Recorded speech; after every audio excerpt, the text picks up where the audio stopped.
Beberapa orang yang hadir tercengang. Ini tampaknya berbeda dari penguasa kota Liancheng yang mereka kenal. Bahkan mereka yang sangat dekat dengan penguasa kota Liancheng pada hari kerja hanya tahu bahwa penguasa kota Liancheng sangat unik dalam cara dan metode pemerintahan. Adapun aspek lain, tidak disebutkan sama sekali. Tidak pernah terpikir oleh saya bahwa ketika Master Kota-Kota Pemurnian didirikan di kota pemurnian Beiyun, dia curiga terhadap orang-orang di sekitarnya, dan secara khusus membentuk staf eksplorasi untuk tujuan ini. Semua ini terjadi tanpa sepengetahuan mereka. Meskipun pada saat ini, jarak antara Tuan Kota Liancheng dan mereka hanya beberapa langkah pendek, tetapi tampaknya sejauh ribuan gunung. Mereka tidak bisa melihat melalui Lord of Refining City. Setelah ragu-ragu, Lekdo tersenyum tak berdaya.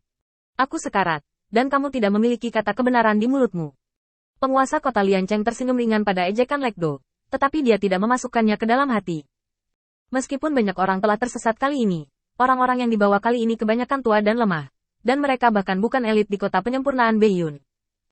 Adapun orang-orang yang hadir, mereka yang bisa dibawa keluar olehnya adalah mereka yang ragu. Satu-satunya keberuntungan adalah Lekto adalah satu-satunya, dan yang lainnya tidak berniat mengkhianati kota penyempurnaan Beiyun. Penguasa kota Liancheng memandang Lekdo dengan enteng, tanpa banyak gangguan di hatinya. Dia tidak merasa tidak senang karena pengkhianatan orang yang pernah dia percayai, dan dia tidak marah karena dia menemukan Lekdo sebagai pengkhianat. Karena City Master of Refining City tahu bahwa hal-hal seperti pengkhianat pasti akan muncul. Bahkan jika dia melayani orang lain, ketika dihadapkan dengan raksasa seperti Mahkamah Agung, penguasa kota Liancheng akan menjadi orang pertama yang melompat mundur. Tuan kota-kota pemurnian tahu apa yang akan dia pilih. Jadi dia tidak menyalahkan Lekdo yang mengkhianatinya. Kamu bisa memilih untuk mengatakan omong kosong, tapi aku harus melihatmu mati. Lubang ini tidak bisa dibuka. Tuan kota Liancheng berkata dengan ringan. Dan kalimat yang terkesan acuh tak acuh ini mengumumkan kematian Lektor, dan juga membungkam mereka yang ingin membujuknya. Ya, dalam menghadapi tekanan berat seperti Mahkamah Agung Tuhan, Anda tidak boleh membiarkan pengkhianat pergi. Begitu Anda membuka preseden, pengkhianatan tidak akan dikenakan biaya. Maka mereka yang ingin bertarung tidak akan lagi mempercayai mereka. Mitra. Lekdo menarik napas dalam-dalam, lalu mengangkat jari tengahnya ke penguasa kota Liancheng. Aku hanya tidak suka kamu menjadi begitu sombong dan mendominasi. Aku tidak suka perilakumu. Bisa duduk di posisi penguasa kota Beiyun Liancheng. Tidak ada alasan lain untuk mati di tanganmu hari ini. Anggap saja hubungan kita sudah tidak ada selama bertahun-tahun. Aku buta melihatmu salah. Setelah berbicara, Lekdo mengambil napas dalam-dalam dan meletakkan belati di depan lehernya. Mungkinkah masih ada kesempatan untuk hidup? Jika ditunda sedikit lebih lama, mungkin Joliabet bisa masuk dan dia bisa keluar. Jika Anda dapat membujuk penguasa kota Liancheng dengan emosi Anda, dia berjanji untuk tetap anonim dan tidak lagi berpartisipasi dalam urusan duniawi. Mungkin masih ada kesempatan. Namun, ketika dia meletakkan belati di depan lehernya, sudah terlambat. Sebuah tangan besar tiba-tiba menonjol dari belakangnya dan meraih tangannya yang mengepalkan belati. Pada saat yang sama, kekuatan besar langsung menekan semua perlawanan Lekdo. Aura milik puncak satria langsung menghilang. Saat belati berdarah itu jatuh ke tanah, pupil mata Lekdo melebar, dan darah terus mengalir dari mulutnya. Segala sesuatu di tubuhnya telah dihancurkan, kecuali dukun tingkat atas mengambil obat luka yang telah disiapkan untuk perawatan. Mungkin masih ada peluang lini pertama untuk bertahan hidup. Tetapi sayangnya, penguasa kota Liancheng tidak akan memberinya kesempatan ini. Puff! Tubuh Lekdo jatuh ke tanah, dan di telinganya ada tawa ceria dari penguasa kota Liancheng. Tidak peduli apa yang kamu pikirkan, lebih lega membunuhmu bajingan. Awalnya, saya tidak harus kehilangan begitu banyak orang tua dan lemah, dan saya tidak perlu menyia-nyiakan hidup mereka di medan perang yang tidak relevan ini. Mereka dapat menulis nama mereka di medan perang yang lebih kuat, hanya karena Anda.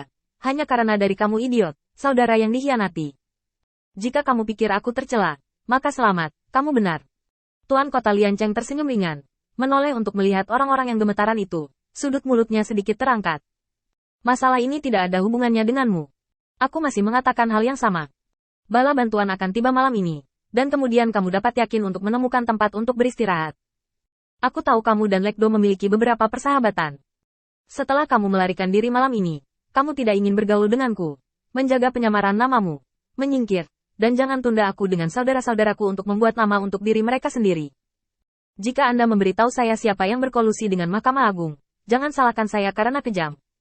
Setelah selesai berbicara, penguasa kota Liancheng pergi dari sini dan datang ke tembok kota-kota terapung Hatong Demu. Di dalam penghalang terlarang yang tak terhitung jumlahnya di sini, dia setidaknya aman untuk sementara, dan tidak ada yang akan melompat keluar saat ini untuk merugikannya. Penguasa kota Liancheng melihat ke kejauhan, dan dia sangat ingin melihat orang itu muncul. Meskipun dia bersumpah bahwa dia memiliki bala bantuan sekarang, Tuan Kota Lian Cheng tahu betul bahwa itu adalah kebebasannya apakah orang itu akan datang atau tidak. Kuharap aku tidak melihat orang yang salah kali ini. Bagi penguasa Kota Lian Cheng sendiri, ada terlalu banyak cara baginya untuk keluar. Tetapi seperti yang dia katakan dalam surat bantuan kepada Qin Yichen, memang karena tua dan lemah inilah dia tidak mau menyerah begitu saja. Dengan mudah. Tidak seperti berurusan dengan Lekdo. Untuk orang-orang ini, penguasa Kota Lian Cheng tidak memiliki rencana untuk menyerah dengan mudah. Karena mereka adalah anggota Kota Pemurnian Beiyun, bagian yang tidak bisa dia lepaskan. Pada saat ini, Qin Yichen mengandalkan prediksi tindakan Mahkamah Agung terlebih dahulu, dan mampu meninggalkan kota terapung Lin sebelum pengepungan, dan kemudian mengandalkan simpul teleportasi yang telah didirikan di Kota Pemurnian Beiyun, hanya butuh 2 jam sebelum dan sesudah dalam 1 jam. Dia tiba di dekat kota terapung Haton Demu. Hanya saja Qin Yichen sakit kepala ketika melihat jumlah utusan ilahi ini. Selain pengepungan di permukaan terluar, masih ada 20.000 orang yang siap untuk pergi. Hanya orang-orang di kota terapung Haton Demu yang lolos, yang merupakan pembantaian sepihak. Selain mengganggu situasi ketika penguasa kota Lian Cheng mundur, orang-orang ini juga memainkan peran penting dalam berpatroli di pinggiran. Meskipun frekuensi patroli tidak tinggi, Qin Yichen tahu betul bahwa pada saat ini, setidaknya di tempat ini, bergegas masuk sama dengan kematian. Saudara Qin, apa pendapatmu tentang ini? Lin Bai sudah merasa bahwa otaknya tidak cukup, dan sebagian besar metode yang dia pikirkan tidak cocok untuk situasi saat ini. Bahkan bisa dikatakan sama sekali tidak berguna. Orang dapat membayangkan kesulitan menembus pengepungan yang begitu berat dan membunuh puluhan ribu orang untuk kembali ke tempat perlindungan Kota Pemurnian Beiyun.